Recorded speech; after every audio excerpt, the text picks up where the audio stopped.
Iran parliament strait of Hormuz ను మూసివేయాలని ఆమోదించింది. ఎందుకు? దీని వెనుక కారణాలేమిటి? ఇజ్రాయెల్ ఇరాన్ యుద్ధంతో దీనికి సంబంధం ఏమిటి? అమెరికా ఇరాన్ పై ఎందుకు దాడి చేసింది? బంకర్ బాస్టర్ బాంబులు అంటే ఏమిటి? Pakistan army chief Asif Munir Donald Trump ను ఎందుకు కలిశారు?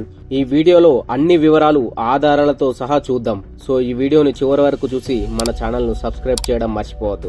స్ట్రెయిట్ ఆఫ్ హార్మోస్ అంటే ఏంటి? ఇది పార్షియల్ గల్ఫ్ ఆఫ్ ఒమాన్ తో కలిపే ఒక ఇరుకైన నీటి మార్గం. కేవలం 33 కిలోమీటర్ల మాత్రమే ఉంటుంది. ప్రపంచంలో 30% చమురు ఈ మార్గం ద్వారానే రవాణా అవుతుంది. ఇరాన్ పార్లమెంట్ ఈ మార్గాన్ని మూసివేయాలని జూన్ 22న ఓటు వేసింది. కానీ ఈ నిర్ణయం తుది అమలు supreme national security council Ali Khamenei చేతుల్లో ఉంది. అసలు ఎందుకు ఈ నిర్ణయం తీసుకున్నారు అంటే, అమెరికా ఇరాన్ లోని 3 న్యూక్లియర్ సైట్లపై దాడి చేసింది. ఈ దాడి ఆపరేషన్ మిడ్ నైట్ హమార్ అనే పేరుతో జరిగింది. ఇది ఇజ్రాయెల్ ఇరాన్ యుద్ధంలో అమెరికా నేరుగా పాల్గొనడానికి దారితీసింది. ఈ దాడులకు ప్రతీకారంగా ఇరాన్ ఈ నిర్ణయం తీసుకుంది. ఈ మూసివేత వల్ల క్రూడ్ ఆయిల్ ప్రైజెస్ అనేవి ఆకాశాన్ని అంటవచ్చు. గ్లోబల్ ఎకానమీ కొంచెం ఇంపాక్ట్ అవుతుంది. ఇజ్రాయెల్ ఇరాన్ యుద్ధం జూన్ 13న ఇజ్రాయెల్ ఇరాన్ న్యూక్లియర్ సైట్లపై దాడులతో మొదలైంది. ఇజ్రాయెల్ ప్రధాని బెంజమిన్ నెతన్యాహు ఇరాన్ న్యూక్లియర్ ఆయుధాలను తయారు చేయకుండా ఆపాలనే లక్ష్యంతో పెట్టుకున్నాడు. ఇరాన్ కూడా ప్రతిదాడిగా ఇజ్రాయెల్ పై మిసైళ్లతో దాడి చేసింది. తెల్ అవీవ్ లో భారీ నష్టాలను కలిగించింది. అమెరికా ఈ యుద్ధంలో చేరడం వల్ల పరిస్థితి ఇంకాస్త పెరిగింది. డొనాల్డ్ ట్రంప్ ఇరాన్ న్యూక్లియర్ సైట్లను పూర్తిగా నాశనం చేశామని ప్రకటించాడు. కానీ ఇరాన్ ఏం చెప్తుంది?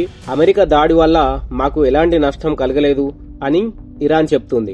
అమెరికా ఇరాన్ లోని ఫోర్డో, నటాంజ్, ఇన్ఫాన్స్ న్యూక్లియర్ సైట్లపై దాడి చేసింది. ఈ దాడిలో B-2 స్టెల్త్ బాంబర్స్ అంటే బంకర్ బస్టర్ బాంబులను ఉపయోగించారు. అసలు ఈ బంకర్ బస్టర్ బాంబులు అంటే ఏంటి? GBU-57 బాంబు 30,000 పౌండ్ల బరువుతో 6,000 పౌండ్ల వెడల్పు పదార్థంతో తయారైంది. ఇది 60 మీటర్ల మందం ఉన్న కాంక్రీట్ ను పేల్చగలదు. ఫోర్డో సైట్ 80 నుంచి 90 మీటర్ల లోతులో ఉంది. కాబట్టి ఈ బాంబులు మాత్రమే దీన్ని నాశనం చేయగలదు.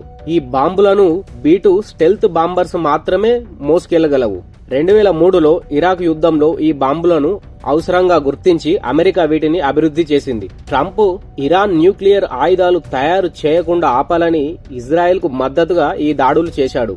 ఇదిలా ఉంటే Pakistan army chief Asif Munir June 18, 2025న డొనాల్డ్ ట్రంప్ ను వైట్ హౌస్ లో కలిశారు. ఇది పాక్ ఆర్మీ చీఫ్ ను అమెరికా అధ్యక్షుడు కలవడం మొదటిసారి. ఈ భేటీలో ఇజ్రాయెల్ ఇరాన్ యుద్ధం గురించి, ఇండియా పాక్ సంఘర్షణ గురించి, వాణిజ్య క్రిప్టో కరెన్సీల గురించి చర్చించారు అని మీడియాలో రాస్తున్నారు. కానీ నిజానికి విషయం అనేది వేరు. ఇరాన్ గురించి పాకిస్తాన్ కు పూర్తిగా తెలుసు. అందుకే ఆసిఫ్ మున్నీర్ ను డిన్నర్ కు పిలిచాడు ట్రంప్. పాకిస్తాన్ గురించి తెలిసిందే కదండి, చిల్లర డబ్బులు పడేస్తే ఉన్న ఇజ్జత్ను కూడా తీసేసుకుంటుంది. వీళ్ల మీటింగ్ లో ఖచ్చితంగా ఆసిఫ్ మున్నీర్ ఇరాక్ కు సంబంధించిన ఇన్ఫర్మేషన్ ని పాస్ చేసే ఉంటారు. సరిగ్గా వీళ్ల మీటింగ్ జరిగిన 2-3 రోజులకే ఇరాన్ పై దాడి జరిగింది. ఇదంతా ఆలోచిస్తే ఖచ్చితంగా దీని వెనుక పాకిస్తాన్ కూడా ఉందని చాలా మంది అనుకుంటున్నారు. ఎందుకంటే మొత్తం ఇస్లామిక్ దేశాలన్నింటిలో ఒక పాకిస్తాన్ దగ్గరే న్యూక్లియర్ ఆయుధాలు ఉండాలని గుంటనక్క యొక్క ఆలోచన. ఈ విషయంపై ఆసిఫ్ మున్నీర్ ను సోషల్ మీడియాలో చాలా మంది ట్రోల్ చేస్తున్నారు.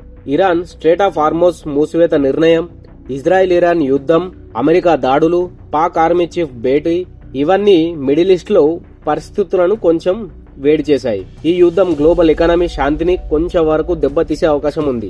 UN సెక్రటరీ జనరల్ ఆంటోనీ ఏమన్నాడంటే, ఈ రీతిలో ప్రతిదాడి వినాశనానికి దారితీస్తాయని హెచ్చరించారు. దీనిపై మీ అభిప్రాయం ఏంటి? ఈ పరిస్థితి ఎలా ముగుస్తుందని అనుకుంటున్నారు? కామెంట్స్ లో తెలపండి. మరిన్ని అప్డేట్స్ కోసం మన ఛానల్ ను సబ్స్క్రైబ్ చేయడం మర్చిపోవద్దు. మరో ఇంట్రెస్టింగ్ వీడియోతో మళ్ళీ మీ ముందుకు వస్తాను. అంతవరకు టేక్ కేర్. జై హింద్.